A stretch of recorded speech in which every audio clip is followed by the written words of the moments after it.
it's horrible. Okay, so this is, I don't know why it's not working. Let me try it again because it's totally working. So, what is that?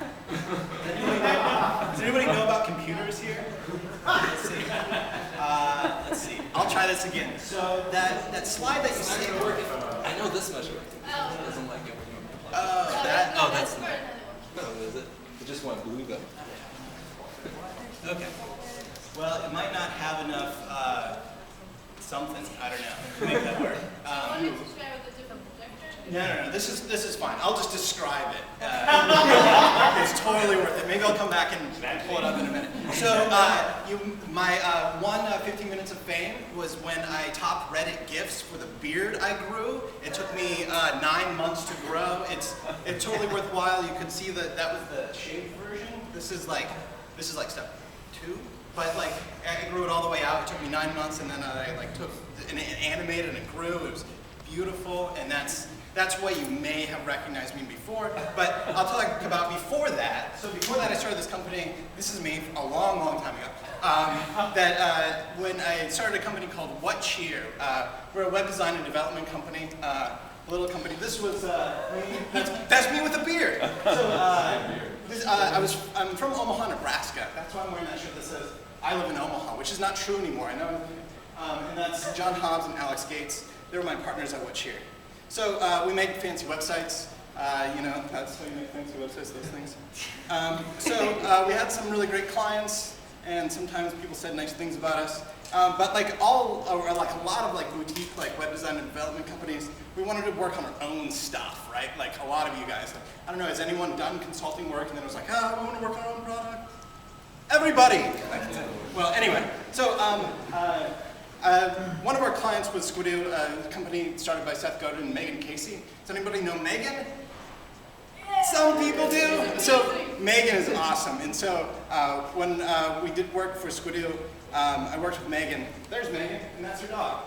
So Squidoo is this social content platform. It's like the 50th most popular website in the world. And while Megan was working on this, she realized that people love dogs, right? She noticed this thing that was happening. And it's that people not only love their dogs, but people love sharing dog content, right? And so people also like viewing that same content. And people like buying stuff for their dogs, right?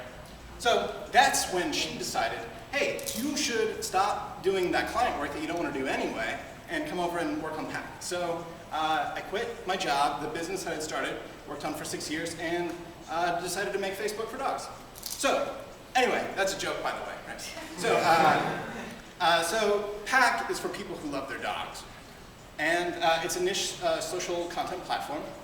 And there's really 2 types of content that are a part of Pack, right? There's these dog profiles, which you can think of a dog profile as really like about.me for dogs, right? Or like it's your dog's homepage. Your dog has its own website. So you can love all these dogs. And so this is what it looks like.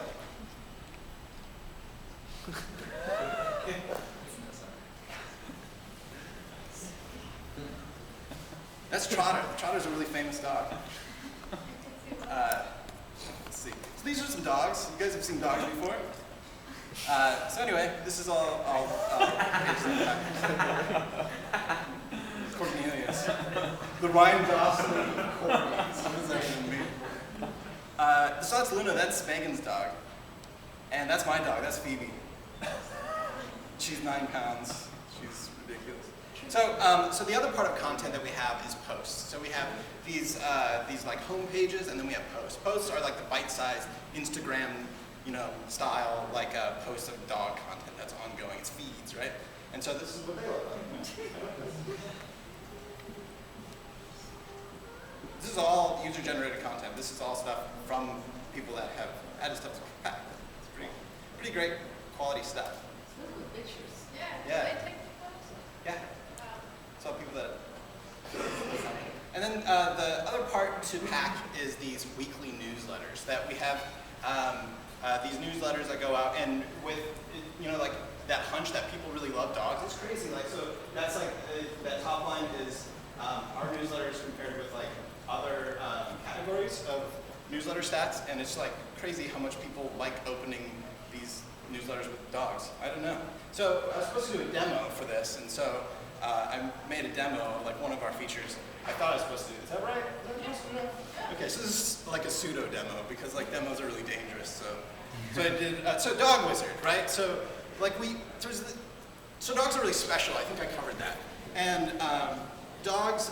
So like we knew like the beginning process. Dogs are.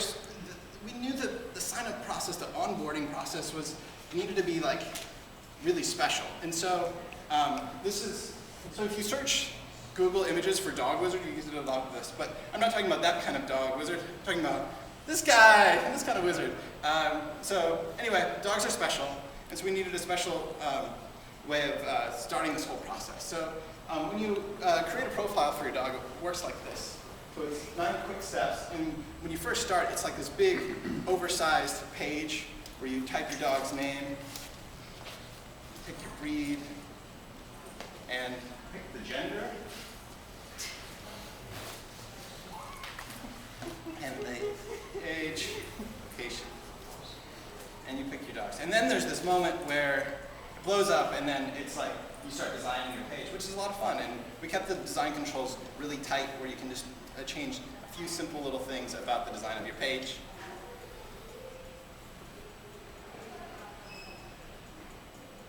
And so, so far we've recently launched our responsive website, so you can use it on your mobile device and stuff, but we decided to launch web first for the sharing aspects of it. And then right now we're working on our mobile app, and we'll be launching that sometime soon. And that's it. That's all I have to talk about Pack.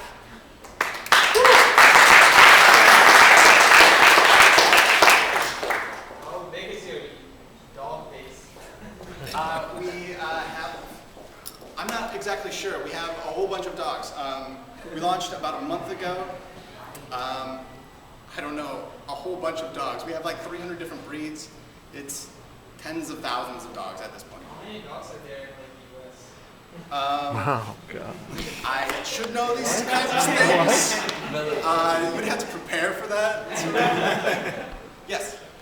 So I know sometimes creating a social network could be kind of hard to get everybody jump started on that. Yeah. So do you guys integrate with any of the existing social networks to try to cross-pollinate content? Yeah, absolutely. So this right here, you can see as you pick your photo, you can grab your photo from Instagram, which makes it really nice and easy because that's where people have photos. Something else we're going to be doing with Instagram very soon is if you have your account authenticated, you'll be able to tag your Instagram photos with your dog's name, and then it'll instantly pull them over and create posts out of them.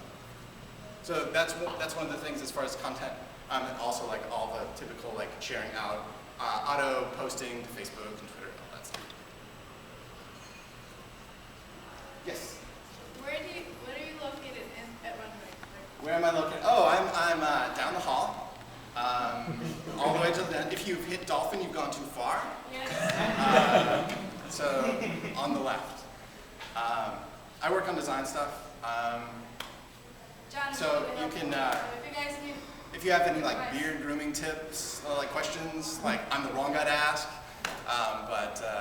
Okay. What does your team look like? What does our team look like? Well, specifically, Dogs in the team? there's no. Well, so all of us have dogs. So that's Megan, and she's the founder of Pack, and that's her dog Luna. She's actually the logo. So if you see that, that's Luna. And that's the rest of the team right there. Okay. So me and my two partners from What Cheer came over to all work on Pack. Regarding your newsletter, the users you send newsletters to, did they like actually sign up for the newsletter, or they're just your user and then? If they're the users, and then they can opt out. So they opt in as they become a user. But what's different about our newsletters is that they're breed specific. So if there's not a breed specific, it's content curated around specific breeds. So that's why I think we have the really high open rates, because it is really specific to the user. So if you have a Doberman Pinscher and you signed up for Pack, and then you start getting those newsletters about that breed specifically. Okay. What if your dog is like a mutt or? Mutt is our most popular breed. Magical mystery mutts. We glorify it instead of like saying like they're second rate because mutts are great. So many people have great dogs. What's the typical content that you guys write about in your newsletters? Is it mostly about sharing the most popular pictures from the week, or is it like tips to help train your Bichon Frise or something? So that's it's like a lot of like products and stuff based around that breed of dog, and so it's like a roundup of different products as well as like curated content from the site. Anybody else have any dog questions? Does anybody have a dog? And unpack, yes. And you do mixed breeds. Mixed breeds? No, right now we just do dominant breeds. It's something that we've talked about trying to figure out if that makes sense to do. The hybrids are really cool. Yeah. All the poodle. Oh yeah, so all of those are actually breeds. All like the Bichon poodle. Yeah. Oh. John Henry? Yes. Before we move on to the next team, could you tell us some of the roadblocks that you're facing or you think we'll be facing and what kind of resources? So like right now we're working on user acquisition. Right now our biggest problem is just like building as quickly as possible. So I mean I'd say that's the hardest thing right now. Do you have your plan for user acquisition? We do. We haven't executed anything yet, but like we definitely have things that we're wanting to try. It's just about getting after them. All right. Your art is cool.